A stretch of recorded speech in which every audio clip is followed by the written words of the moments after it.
Hey guys, tonight we're floating into the mists of old Mexico. Not into a jungle, not into a mountain city, but into a lake. A strange, sprawling, shallow lake where, at first glance, absolutely nothing seems promising. You bob gently in a canoe, water lapping softly against the sides, and you squint at the horizon. It's murky. It's filled with reeds, muddy islands, and the occasional suspicious ripple. There's no sign that this place, Lake Texcoco, will become the centerpiece of an empire.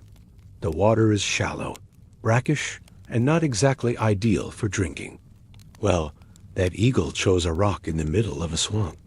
Thanks a lot, eagle. Still, the Mexico were practical folks. If you could stack layers of mud and plant material on top of those platforms and anchor them to the lakebed, you might just be able to grow something.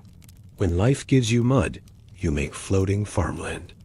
It's often called a floating garden, but that's a bit misleading. These weren't loose lily pad farms bobbing in the current.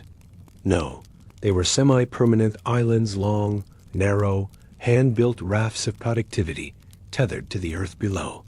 It's not a postcard perfect blue, either more of a reflective gray, spotted with floating patches of reeds and the occasional heron standing on one leg, looking thoroughly unimpressed. You're going to feel your way through the damp reeds.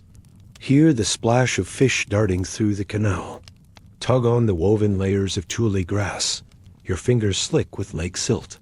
He's got sacks of maize tucked beside him, and his face is weathered from decades of dawns like this one.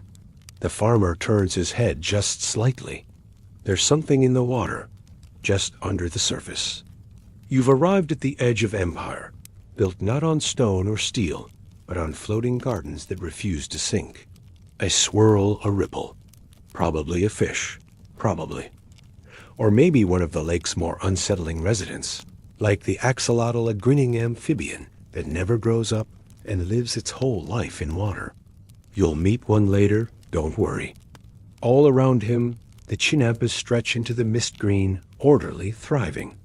And you're going to marvel quietly, because the farmers are still asleep at how something this sophisticated could sprout from mud. Some estimates suggest that a single acre of chinampa could produce 7 crops a year.